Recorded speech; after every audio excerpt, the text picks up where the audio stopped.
NATO द्वारा भारत को रूस से तेल खरीद को लेकर दी गई अप्रत्यक्ष चेतावनी वैश्विक राजनीति में एक बार फिर उस ताकत की झलक देती है जो पश्चिमी सैन्य गठबंधन आज भी खुद को समझता है।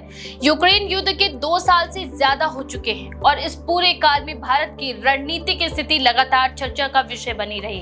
भारत ना तो यूक्रेन का पक्ष खुलकर ले रहा है, ना ही रूस की आलोचना कर रहा है। इसके बजाय उसने अपने आर्थिक और कूटनीतिक हितों को प्राथमिकता देते हुए रूस से कच्चे तेल की खरीद जारी रखी है।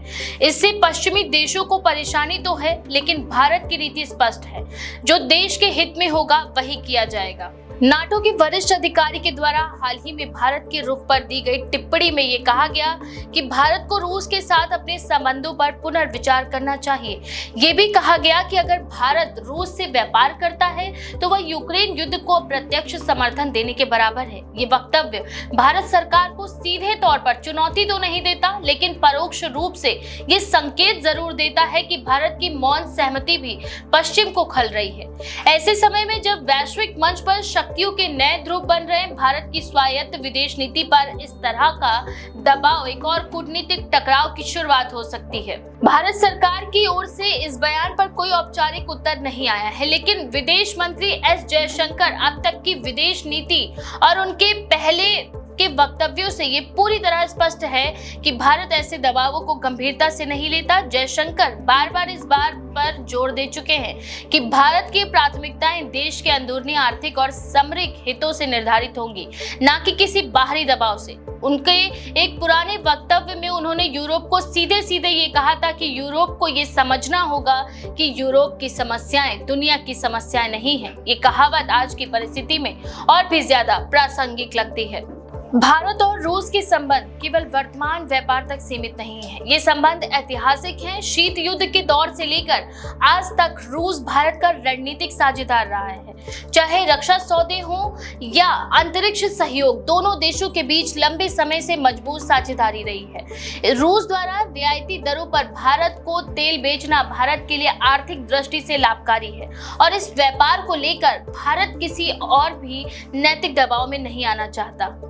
यूक्रेन युद्ध के बाद पश्चिमी देशों ने रूस पर आर्थिक प्रतिबंध लगाए और तेल व गैस के निर्यात को प्रतिबंधित करने की कोशिश की, लेकिन यही पश्चिमी देश कुछ महीनों तक रूस से अपनी गैस आपूर्ति बंद नहीं कर पाए। जर्मनी, फ्रांस और इटली जैसे देशों ने अपने ऊर्जा हितों के चलते रूस के साथ व्यापारिक संबंध जारी रखे। अमेरिका की भी कंपनियों ने रूस में अपने व्यवसाय अचानक नहीं रोके। ऐसे में भारत पर नैतिकता का पाठ पढ़ाना दोहरी नीति का परिचायक है। भारत सरकार, विशेषकर विदेश मंत्रालय, ये अच्छी तरह समझता है कि देश की ऊर्जा सुरक्षा को बनाए रखने के लिए विकल्पों की आवश्यकता है। जब रूस से सस्ता तेल उपलब्ध हो रहा है और इससे घरेलू महंगाई नियंत्रित हो रही है, तो इसे ठुकराना आत्मघाती निर्णय होगा। भारत के पास फिलहाल रूस का विकल्प नहीं है जो इस स्तर पर ऊर्जा आपूर्ति कर सके।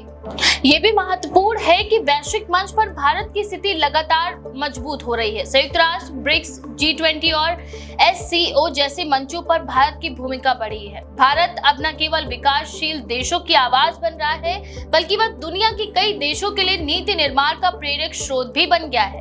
भारत की नीति अब नॉन अलाइनमेंट से आगे बढ़कर मल्टी अलाइनमेंट की ओर अग्रसर है, जिससे वह अमेरिका, यूरोप, रूस और एशिया के देशों के साथ समान रूप से संबंध बनाए रखना चाहता है।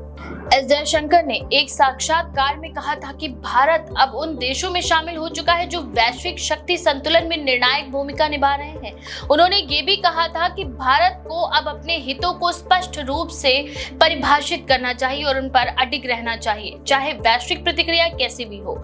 ये बयान अब नीति का हिस्सा बन चुका है। भारत की इस रणनीति को वैश्विक दक्षिण या अफ्रीका, दक्षिण अमेरिका और एशिया के कई अन्य देशों का भी समर्थन मिला है। ब्राजील, दक्षिण अफ्रीका, इंडोनेशिया और सऊदी अरब जैसे देशों ने भी रूस के साथ अपने व्यापारिक संबंध नहीं तोड़े।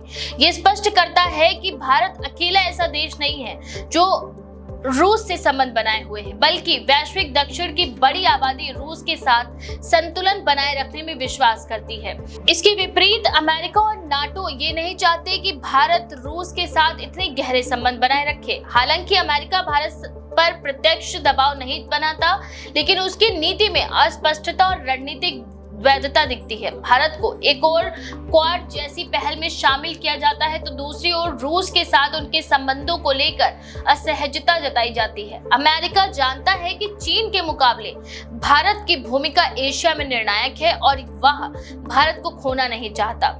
यही कारण है कि कई बार वॉशिंगटन भी भारत की विदेश नीति को लेकर संयम दिखाता है। भारत की रणनीति का मूल मंत्र यही है कि विदेश नीति केवल कूटनीति नहीं बल्कि घरेलू हितों से भी जुड़ी होती है। भारत की 1.4 अरब आबादी को ऊर्जा सस्ती दरों पर उपलब्ध कराना सरकार की प्राथमिक जिम्मेदारी है। जब वैश्विक बाजार में तेल के दाम बढ़ते हैं, भारत का रूस से सस्ता तेल खरीदना केवल रणनीति नहीं बल्कि आवश्यकता भी है। इस दृष्टिकोण को नैतिकता के चश्मे से नहीं, यथार्थ के चश्मे से देखने की जरूरत है।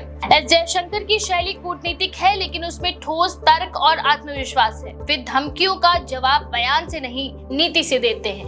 यही कारण है कि उन्होंने नाटो की चेतावनी पर कोई प्रत्यक्ष टिप्पणी नहीं दी, लेकिन भारत की विदेश नीति में कोई बदलाव नहीं हुआ। उनके पुराने वक्तव्यों और हालिया गतिविधियों से यही स्पष्ट होता है कि भारत अपने रुख पर अडिग है। भविष्य में भी भारत की ये नीति जारी रहेगी, चाहे रूस से व्यापार हो या वैश्विक मंचों पर बयानबाजी। भारत किसी एक ध्रुव में नहीं बंधेगा। वह अपनी विदेश नीति को स्वतंत्र रूप से संचालित करेगा और वैश्विक कूटनीति में अपनी विशिष्ट स्थिति बनाए रखेगा।